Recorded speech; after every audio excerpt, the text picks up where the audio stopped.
Good morning children. December 21 మనం meditation డేగా celebrate చేసుకుంటున్నాం.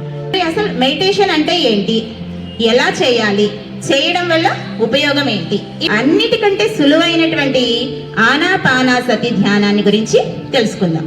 ఆనా అంటే శ్వాసని లోపలికి తీసుకోవడం, అపాన అంటే శ్వాసని బయటికి వదలడం, సతి అంటే ఆ రెండింటి కలయిక. మరి ఆ ధ్యానం అనేది మన జీవితంలో ఒక భాగం అయిపోవాలి. ధ్యానం అంటే శ్వాస మీద ధ్యాస. ప్రతి వయసు వాళ్ళకి కూడా స్ట్రెస్ అనేది ఉంటుంది. ఈ స్ట్రెస్ అనేది తగ్గిపోతుంది. ఎప్పుడైతే స్ట్రెస్ తగ్గిపోతుందో మనకి మెమరీ పవర్ అనేది పెరుగుతుంది.